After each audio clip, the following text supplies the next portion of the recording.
I'm going to get my starter started so that I can make a new loaf. So I just wanted to show you how I'm doing that. So I do a pretty, this one's maybe a little overly dry. I probably could have added a little more water to it. But you can kind of see it's fine. The thing I like about having a slightly dry starter is, first of all, you can dry starter out and restart it and it's fine. But secondly, it doesn't create hooch if it's sitting in the fridge, or it doesn't create as much. So this is gonna be able to sit in the fridge a little bit longer and not have some of that extra sour stuff on top that gets kind of gross looking. So anyway, what I'm gonna do is I'm gonna take most of my starter. I'm just gonna take kind of it's a little harder to scoop when it's a stiff starter like this too. But it's really stuck in there. Okay. I'm just going to scoop some of that into this clean jar that I have. Blop it in there. And this is how much is left. I could even probably put a little bit more into my new jar if I wanted to. I'd say I usually have like a tablespoon or two of this. And then this is my starter food. It's 50% bread flour and 50% wheat flour, but you could just use bread flour, you could just use wheat flour, you could mix wheat flour and regular flour, it doesn't really matter. I think you could probably use regular flour, but it likes protein, and so wheat flour and bread flour have more protein. So I'm just going to do one big scoop of my flour, my food, and then I'm just gonna drizzle a tiny bit of water into it. And a lot of people will measure it. I do 2 parts starter to 2 parts flour and then 1 part water. But also, really, I just eyeball it and I just drizzle a little bit.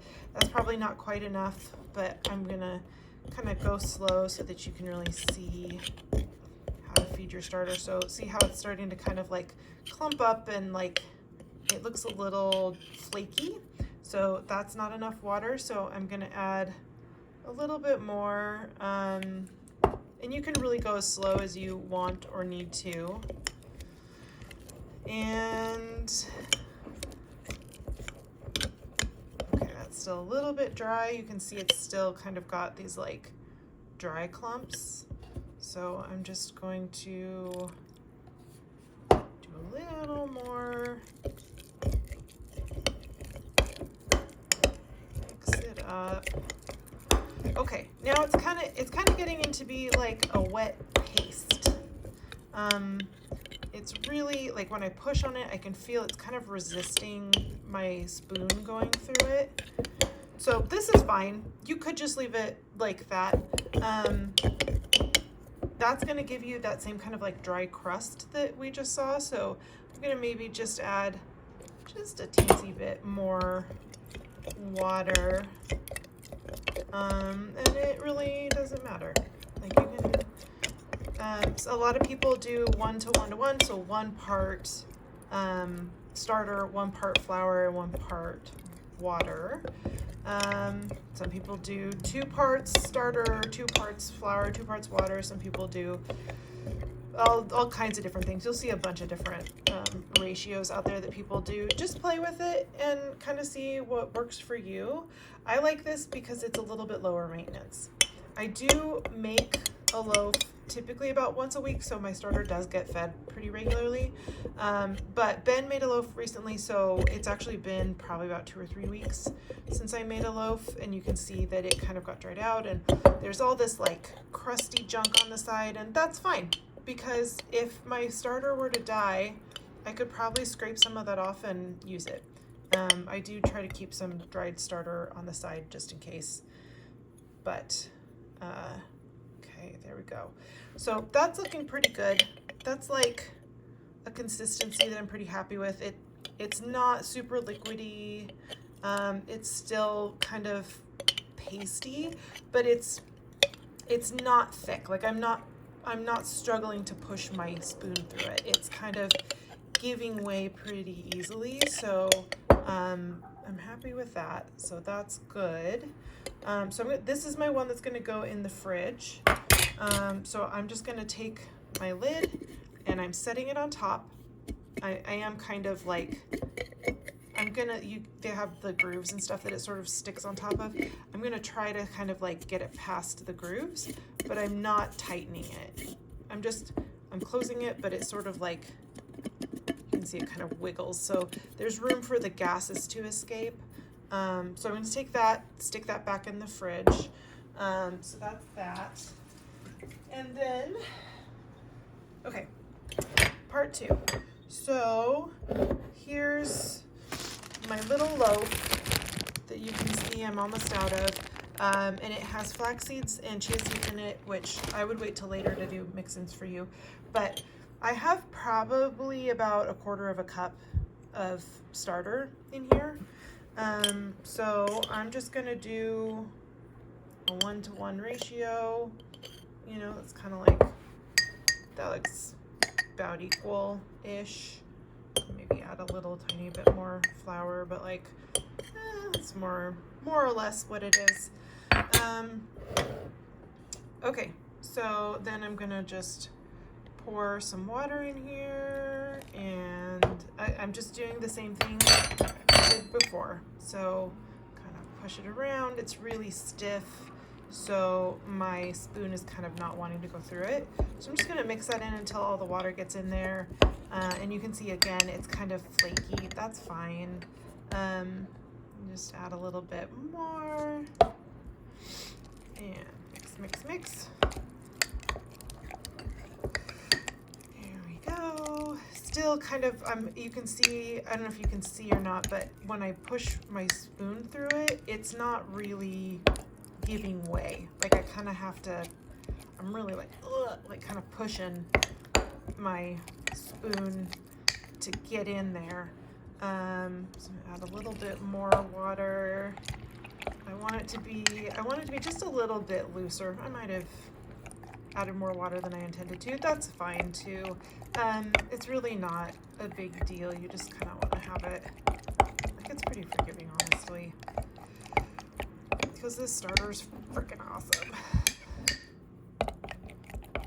All right. So it's a little bit lumpy. It doesn't need to be totally smooth. That's fine. Whatever. The happy little yeasty guys are just gonna eat their way through it anyway. It's maybe a little thinner than I'd like. This is pretty normal. Like this is 100% fine. It's a little thinner than I usually do, but it doesn't really matter. So I'm gonna just leave it as is. All right, here we go. So that's gonna sit overnight. And then tomorrow I will start bread. And if you want me to record the steps for that process, I would be happy to as well, although there are a lot of really good videos. But this is how I handle all my starters. So here's my my starter for the dough, sort of a little oatmeal-ish, kind of soupy, which is fine. It's just gonna puff up and then I'm gonna make dough with it. But this one, because it's going to sit in the fridge for a little bit, I don't know if you can see that it's a little bit thicker. It sort of holds its shape a little more, and I want that. I would, this is fine. This is probably the most watery that personally I would go. A lot of people do more water, but it'll produce more hooch, and so if you're not going to be touching it for a while, it just makes it so that it's a little more sour. It's not a big deal. It just looks gross, smells gross when you open it. It's like kind of like, ew, that smells weird. So anyway, but it's not bad for you. It's fine. Hooch is fine. It just makes sourdough sour. And I like mine a little bit more like bready, yeasty kind of flavored. So I don't do that. So I do a thick starter here for the fridge in my very well loved container.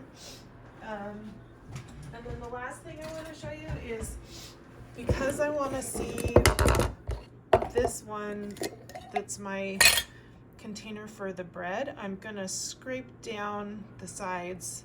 It doesn't have to be perfectly clean.